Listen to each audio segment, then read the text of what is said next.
Elane, você sabe que o assunto de hoje, nós temos um debatedor no nosso programa Debate Farol, no qual a gente fala de política, políticas públicas também, e ele revelou que é portador de TDAH, e isso aí foi assim, ele mostrou muita preocupação porque nós não temos políticas públicas, principalmente na orientação de professores, que às vezes podem ajudar na descoberta desses sintomas, né? Então vamos lá, déficit de atenção e hiperatividade, Leilani. Pois é, hoje nós temos muitas crianças sendo diagnosticadas e eu concluo que de uma forma até precoce, viu, Roberto? Já está tendo, já parece que já está nascendo já com uma marca assim, esse tem TDAH, esse tem TDA, então assim, então nós estamos assim orientando mesmo as pessoas a observar melhor o estilo de vida dessas crianças antes mesmo de já dar um diagnóstico desse tipo. E muitos adultos hoje estão descobrindo, eh, depois da vida adulta, na verdade, né, depois de um certo tempo aí de maturidade, que a vida inteira tiveram esse transtorno de atenção e nós não tínhamos como identificar isso. Então, existe os dois, tá? Os dois extremos: criança precocemente sendo avaliada e diagnosticada, e adultos depois de muitos anos, descobrindo o porquê de seus comportamentos. Mas eu já digo, já de antemão, que o estilo de vida está contribuindo demais para todos os seres humanos estarem com transtorno de atenção, de déficit de atenção. Vamos dizer o seguinte, Leilani, pelo que ele expôs nesse programa, onde eu participei junto com o Antônio Cláudio Bontorin, ele ficou visivelmente preocupado, porque muitas vezes essa criança que não presta atenção, ela é colocada meio de escanteio, né, na sala de aula, como se fosse um aluno indolente, que não quer saber dos estudos. Isso aí é um problema de comportamento, ou seja, é um problema que deve ser tratado. Os pais, você acha que poderiam contribuir mais nisso, Leilani? Totalmente. Eu vejo muita negligência de pai e mãe, porque o que contribui para a criança estar nesse estado mesmo de comportamento desequilibrado é a falta de uma ingestão de bons alimentos e também de um ambiente familiar seguro também, onde ela possa realmente crescer sendo uma criança saudável.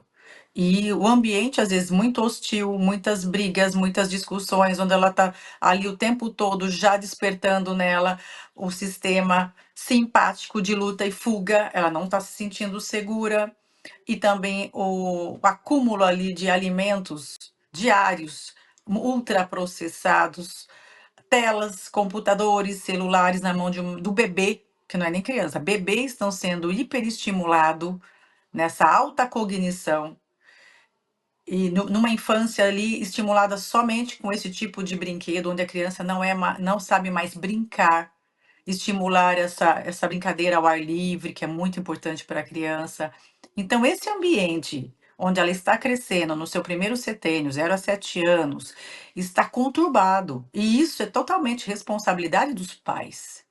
Então, ali a criança ela está sendo também exposta a muitos estímulos que ela não está preparada, porque o cérebro, Roberto, o córtex pré-frontal, ele só atinge a sua maturidade, a sua madureza lá para uns 28 anos. Então, essa criança ela está tendo muito estímulo. E o que é mais importante agora é a criança se sentir segura, bem alimentada e poder ser criança, brincar, porque a brincadeira estimula toda essa questão da sua cognição, dessa descoberta cognitiva e neurológica. Então, eu atribuo sim, esse diagnóstico das crianças de TDAH, eu estou atribuindo sim a falta de responsabilidade muitas vezes dos pais, por não estarem mais com paciência de educar, com paciência de maternar. E essa questão de delegar para um celular, de delegar para comida mais fácil, para você tá com fome, pega um biscoito, pega um salgadinho, e isso vem sim, deixando uma criança extremamente ansiosa, em luta e fuga. Então eu vejo essa questão também de a falta de bons hábitos dentro de casa, porque antigamente nossos pais, a nossa mãe cozinhava mais, estava mais dentro do lar, as mães estavam sendo cuidadoras e nutridoras desse lar. E hoje nós estamos vivendo uma realidade bem diferente. Então, essa coisa dessa facilidade do fast food e de qualquer biscoito. Então, os ultraprocessados estão na vida das nossas crianças.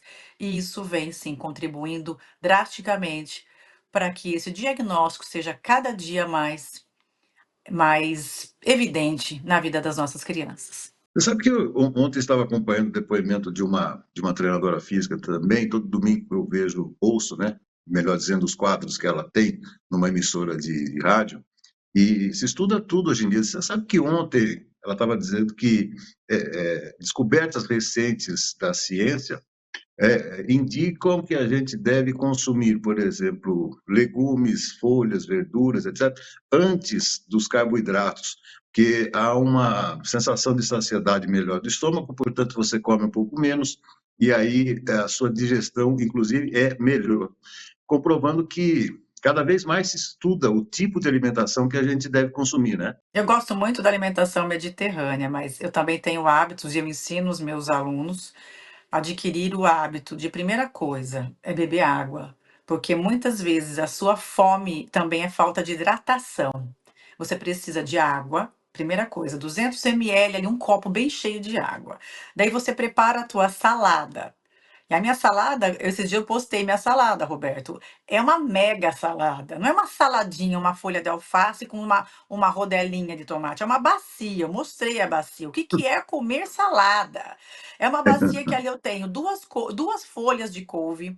Ali eu tenho mais duas folhas eu tenho, como chama aquele? A selga, que eu amo muito. Duas folhas. Daí eu coloco uma cenoura ralada. Daí eu coloco ali algumas outras, ou alface, ou beterraba. Ali eu vou vendo o que eu tenho, mas eu sempre tenho de 3 a 4 opções ali, de legumes e verduras. E depois eu coloco também, o que não falta na minha salada, é o avocado, aquele abacatinho pequenininho que eu já corto ao meio, que ali eu coloco um no almoço e um na janta.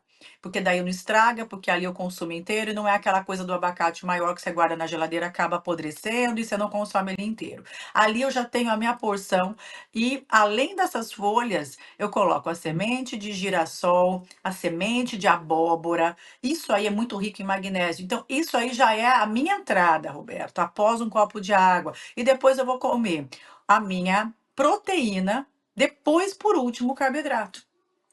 Porque daí, nessa ordem, você está extremamente saciado. Mas o que acontece com o brasileiro? Ele já quer lotar o prato com tudo dentro, e aonde só cabe a beirada do prato um pouquinho do alface ali caindo do prato, que se cair, ele nem vai pegar também, deixa lá, caiu, né? Não precisa comer.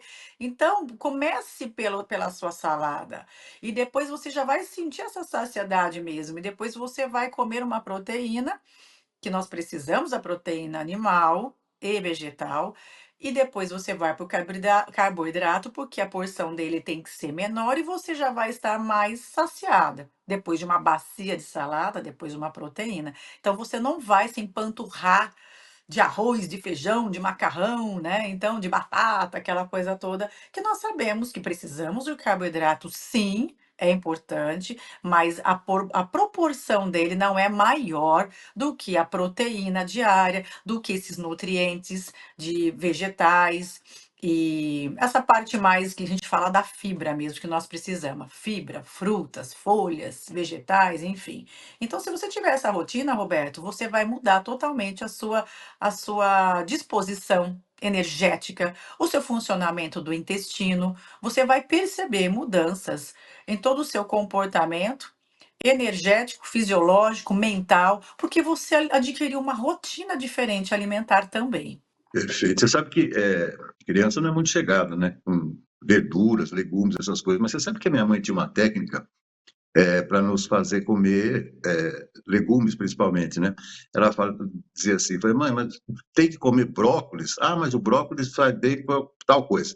Tá, tem que comer chuchu? Não, chuchu faz bem para tal coisa. E a gente caía nessa conversa aí, e até hoje eu me lembro muito disso, e a gente acabava consumindo, que, segundo ela, fazia bem para alguma coisa. A minha mãe também era ótima, Roberto. Os meninos parece que dá mais trabalho. O meu menino aqui, o Raul, dá trabalho demais, mas eu não desisto, porque a gente tem que estar ensinando por repetição mesmo. E o que é mais importante, os pais entender que nós temos neurônio espelho, o espelhamento. O teu filho tá vendo, meu filho vê o quanto a mãe come essa bacia de salada todos os dias. E ele está vendo essa mãe. Isso é importante, ver todos os dias a mãe fazendo isso. Uma hora ele vai ser aquele adulto que ele vai lembrar dessa rotina da mãe e ele vai se permitir também. Porque agora a criança realmente ela é muito restritiva. Algumas não, algumas eu falo que eu não sei da onde vieram comendo brócolis desde bebê. Eu falei, gente, como eu gostaria que o meu filho colocasse esses alimentos na boca, mas ele nem se dá o luxo de provar. Ele fala, não gosto, né? Então é raramente ali eu consigo. O que que eu consigo? É uma folhinha de alface dividida no meio e uma beterraba, é coisas assim muito pequenas que ele gosta e só isso. Ele não abre muito leque de informação ali nutricional, mas enfim. Insista nisso, porque ele precisa, primeiro, olhar, neurônio espelho, espelhamento, ver o que os pais estão fazendo. Eu aprendi a gostar de atividade física vendo a minha mãe todos os dias levantando da cama, indo fazer o seu exercício. Então eu já falei, isso aqui é importante. Então eu sabia que isso era importante para a saúde, que eu via minha mãe fazendo. Então hoje eu tenho o mesmo padrão de comportamento. Então, o quanto isso é importante. Neurônio espelho. Então, seu filho pode não ter o hábito que você gostaria que ele tivesse, mas mostre para ele o quanto é importante dando esse exemplo. Minha amiga, muitíssimo obrigado mais uma vez pelas reflexões.